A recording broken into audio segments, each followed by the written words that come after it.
Now that we have an idea about our blog, it's time to find a domain name. Hello, I'm Michael with WriterSanctuary, and this is our series on building a new blog.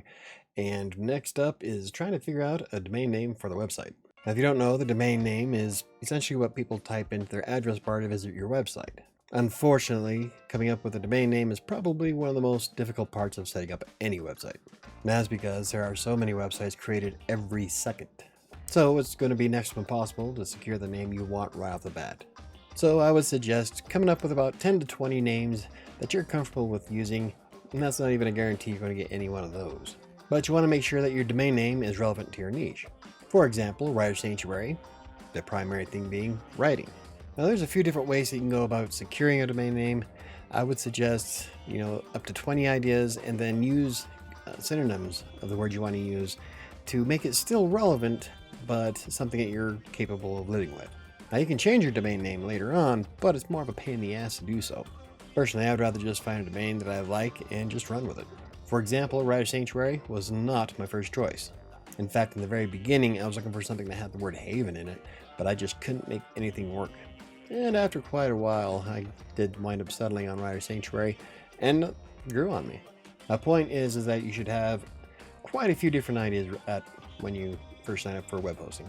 Just make sure that it's relevant to what you're going to write about, and try to keep it as short as possible. And once we have our domain names ready to go, we're going to sign up with GreenGeeks Web Hosting. Now, for full disclosure, I do work really close with GreenGeeks, but I would still use their hosting regardless. Case in point, Crossing Colorado, one of my other blogs, was taking more than 15 seconds to load, and then I switched to GreenGeeks. And once I did, the website was taking less than 5 seconds to load, which is more than a 300% increase in speed.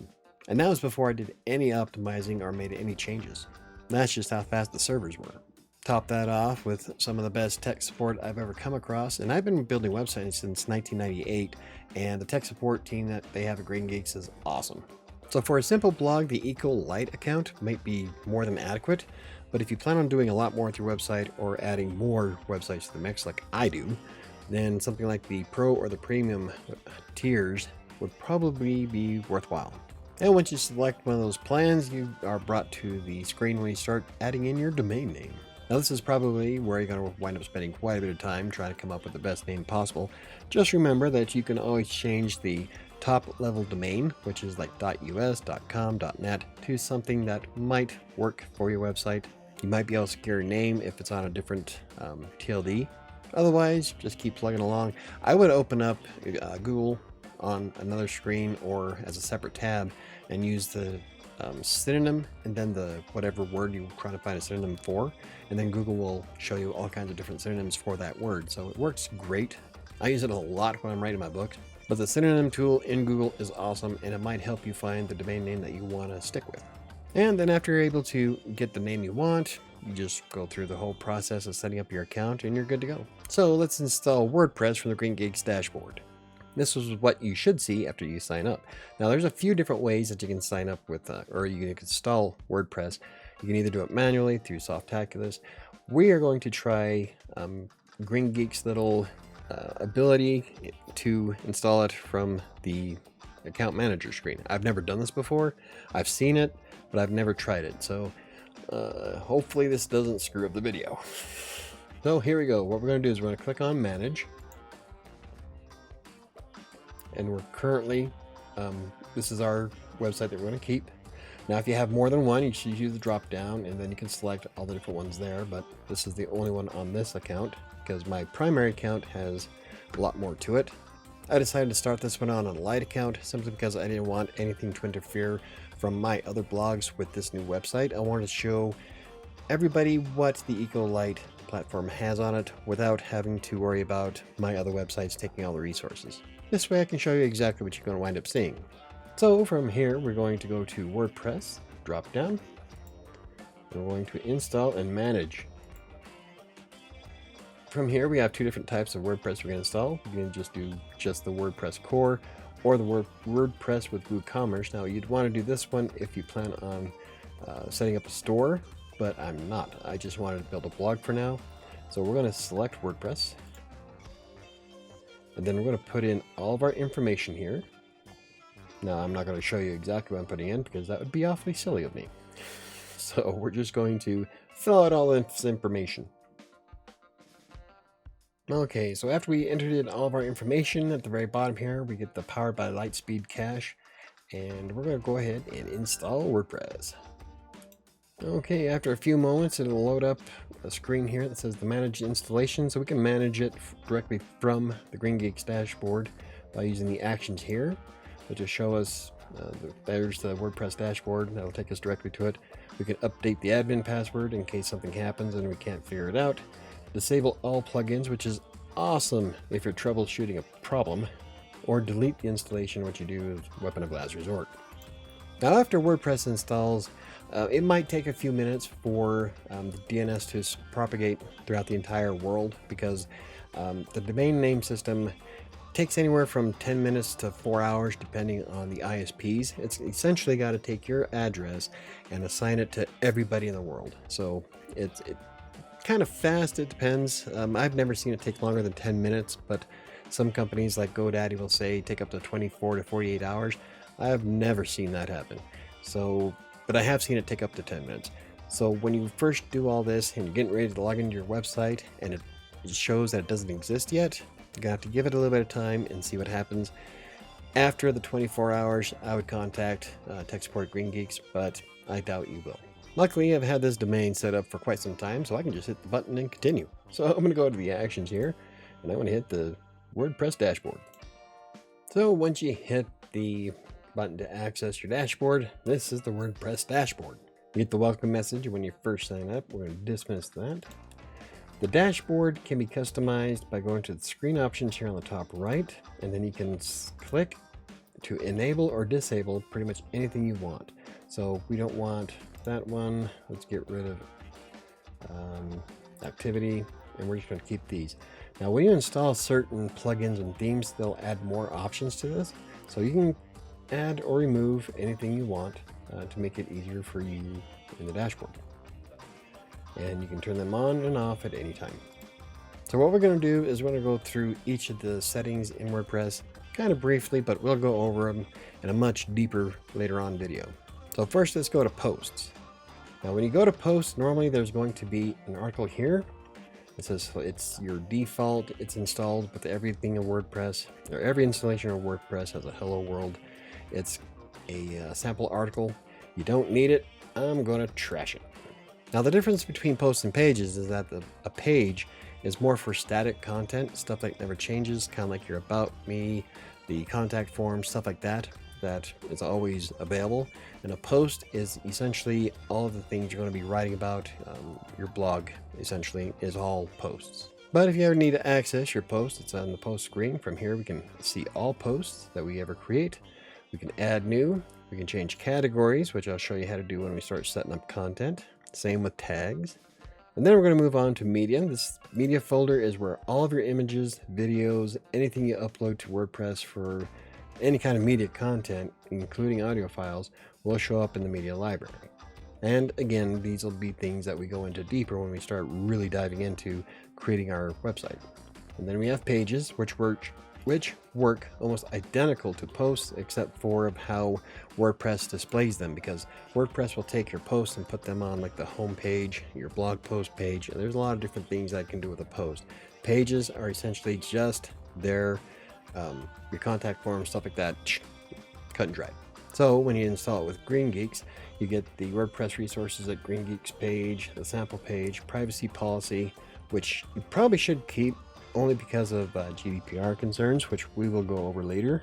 It's for, so like if your website keeps personal information, and you have to be GDPR compliant, otherwise it really upsets those in the European Union. And despite building a blog in the US, you will get EU people that visit, so it's just good practice to have one. So we'll leave those there for now, and we'll go over them when we start building our pages.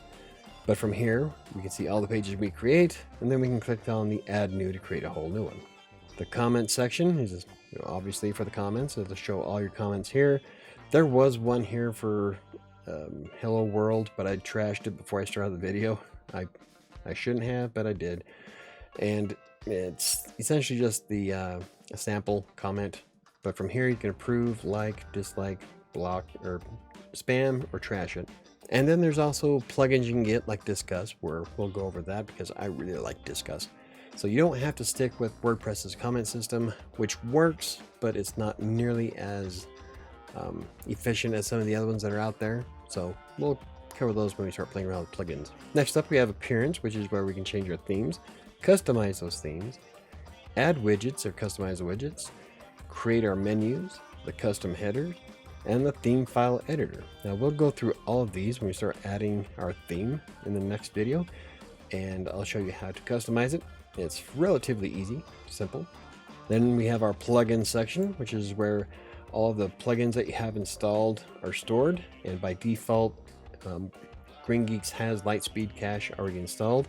I'm thinking about keeping it this time. Normally I use Optimize, but we'll see how well Lightspeed works. And then we have Akismet's anti-spam, which is created by Automatic, which are the developers of WordPress. It's great for anti-spam.